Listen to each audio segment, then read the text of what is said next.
Hello,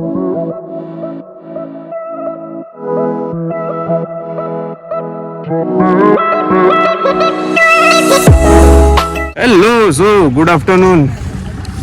સો time છે દિવાળીનો. દિવાળીનો ટાઈમ હતો, ઓફકોર્સ કોઈ પ્લાન તો બનાવવો જ પડે, બટ અમે આવતીકાલે મંડે પ્લાન જ બનાવ્યો છે બિકોઝ ટાઈટ સ્કેડ્યુલ ચાલી રહ્યું છે, કારણ કે હોલિડેઝ પણ બહુ ઓછી છે. એટલે શું પ્લાન કર્યું છે ફેમિલી જોડે કે ઓનલી ફોર વન ડે એટર્નિટી તો અમે આવ્યા છીએ અમદાવાદથી નડાબેટ, જે બનાસકાંઠા જિલ્લામાં આવે છે. ઓકે, સો જ્યારે તમે નડાબેટમાં એન્ટ્રી મારશો તો તમને લેફ્ટ વળવાના, રાઈટ વળવાના છે તરત, અને તરત વળશો એટલે આટલે ટિકિટ કાઉન્ટર આવશે અને બધું જ આટલે પાર્કિંગ સુવિધા પણ સરસ છે, ઇન્ક્લુડિંગ ફૂડ કોર્ટ અને એવરીથિંગ. ઓકે, તો આપણે એકવાર ત્યાંથી એન્ટ્રી મારીએ, દેન આવડી લોબી ખુલે છે. હવે અહીંથી આપણે બસનો વેઇટ કરવો પડશે, કારણ કે અહીંથી બોર્ડર સુધી જવા માટે આપણે બસ સર્વિસીસ અવેલેબલ કરી છે અમને. જ્યારે તમે ટિકિટ કાઉન્ટર પર પહોંચશો અહીં તો તમને ત્યાં તમને જણાવવામાં આવી જશે.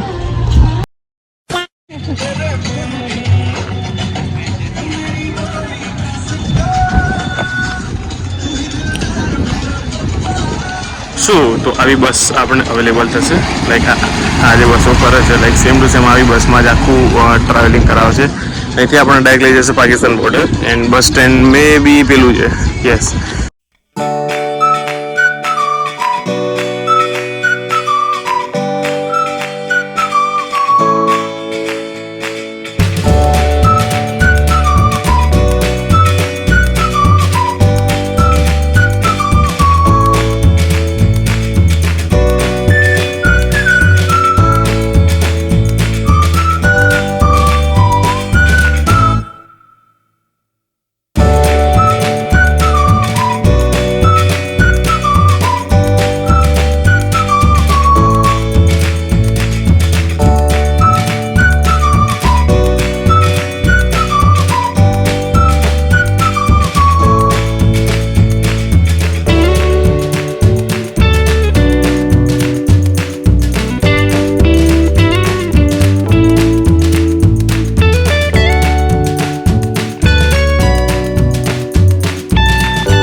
સો ફાઇનલી અમે બોર્ડર પર રીચ થઈ ચૂક્યા છે, એન્ડ આખું તમે સીન જોઈ શકો, like seriously what a view યાર.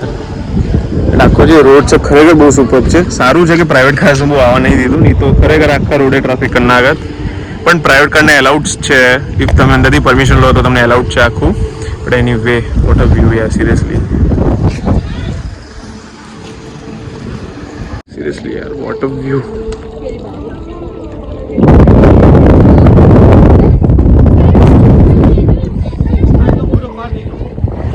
આજે પેલી બોર્ડર દેખાય, બોર્ડર બસ આ જ બોર્ડરની પેલ બાદ પાકિસ્તાન છે, તો પેલો આખો પાર્ટ પાકિસ્તાનનો છે.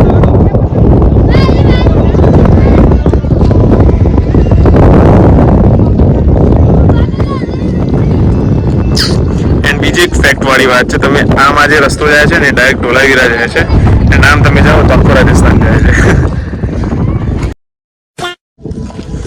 સો welcome to India Pakistan border. આ એકચ્યુઅલી પેલબાદનો જે બી પાર્ટ છે પાકિસ્તાનનો છે, એન્ડ આમ રાજસ્થાન જઈ શકીએ છીએ, એન્ડ આમ જવા છે આખું ઢોલાવીરા. એટલું સાવ નજીક છે, સિરિયસલી બહુ જ નજીક છે. તો અહીંથી બહુ જવાશે તો નહીં, જેટલું દેખાય એટલું નહીં દેખાય, બહુ ફોકસ. અને એકચ્યુઅલી મેં હમણાં બસ ડ્રાઈવરને પણ પૂછ્યું તો એકચ્યુઅલી શું સીન શું હતું કે 1971માં જ્યારે યુદ્ધ થયું હતું ત્યારે આમ તો એકચ્યુઅલી બોર્ડરની પેલબાદ બધા હિન્દુ જ છે, અને આ થોડોક પાર્ટ જે છે એ આખું હિન્દુનું જ આવે છે, તો આટલો બહુ હલચલ પણ નથી થતી. સો તો એક ટાઈપની શાંતિ આટલે છે એ વસ્તુની કે બોર્ડરની બહુ હલચલ નથી થતી, એટલે બિકોઝ ઓફ હિન્દુ જ છે પેલી બાજુ, તો એ વસ્તુ થોડીક સારી છે.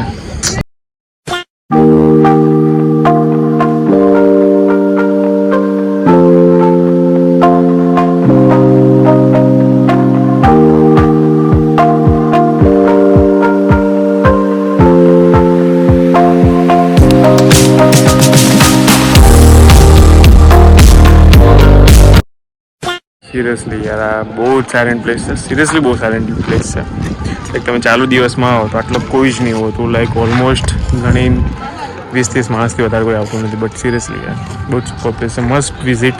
આપણે વન ડેનું પ્લાનિંગ કરી રહ્યા હોય કે ખાલી આપણે એક જ દિવસ માટે આવું છે તો અમદાવાદથી Nadabet વિચારાય 100%. A few moments later.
The next day. Okay, so good morning from Nadabet.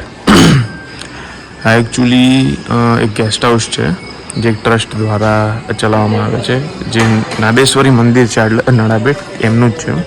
એક બહુ સારું એકોમોડેશન છે, વન ડે સ્ટે કરવો તો આટલા આવી શકે છે. Good morning from Kutch. ના હું કચ્છ નથી, આ એકચ્યુઅલી નડાબેટ જ છે, બટ સિરિયસલી યાર વાઇબ લાઈક અ કચ્છ, કશો ડિફરન્ટ નથી. એટલે નડાબેટ જે ટુરિસ્ટ સ્પોટ છે એ રહ્યું છે અને આખું સફેદ રણ છે, લાઈક સિરિયસલી. એટલે એઝ પર સોર્સિસ એટલે વિન્ટર્સમાં જો આવીએ તો પ્રોપર કચ્છની જ ફિલિંગ આવે. તો અમે પણ પ્લાન કરી રહ્યા છીએ વિન્ટર્સ માટે, સો મસ્ટ વિઝિટ ધીસ પ્લેસ. સો હવે જઈશું મ્યુઝિયમ, દેન મ્યુઝિયમ પછી ડાયરેક્ટ ઘરે જ.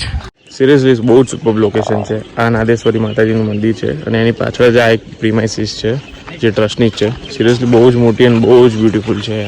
એન્ડ અસલી મંદિર આ છે એન્ડ પછીથી આ રીડેવલપ એટલે આખું ન્યૂ ડેવલપ કર્યું છે, બટ ઓરિજિનલ મંદિર આ કહેવામાં આવે છે. એન્ડ અહીં એક ઇન્ટરેસ્ટિંગ વાત એ છે કે માતાજીના એટલે જે માતાજીની મૂર્તિ છે ને ત્યાં એકચ્યુઅલી ચકલીઓ બેસે છે એ મૂર્તિ ઉપર અને ત્યાં નીચે માતાજીને ધરાયેલો જે ભોગ છે ને એ પણ ખાય છે.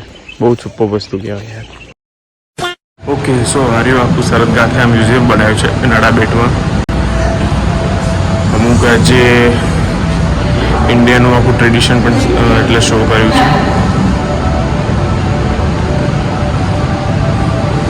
ઓકે, તો આટલું આખું આપણે border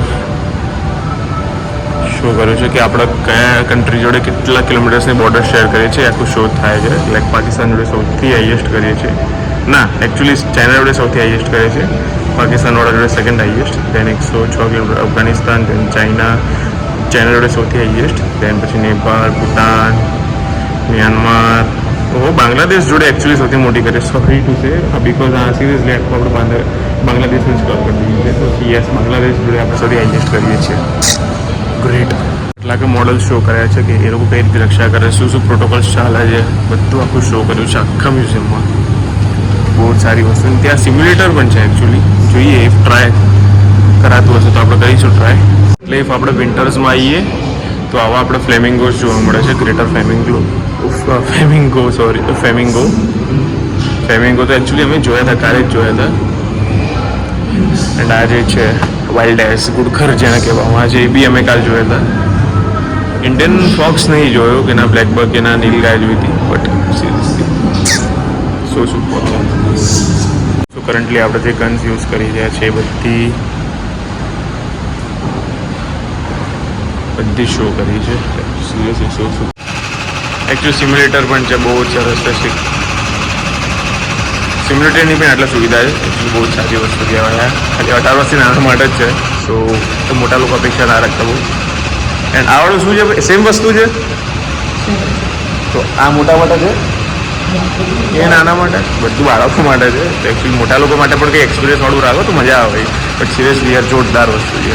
by concluding this video, ખરેખર વન ડે એટર્નિટી માટે વિચારો તો નડાબેટ બેસ્ટ પ્લેસ છે. So must visit this Nadabet. So see you soon. A few moments later. So અમે અમદાવાદ પાછા રિટર્ન થતા હતા, બટ એક જોરદાર પ્લેસ અમે એક્સપ્લોર કરી છે એકચ્યુઅલી. અને કોપી ટુ કોપી સફેદ રણ જેવું જ છે. એક સિરિયસલી બહુ જ સુપર પ્લેસ.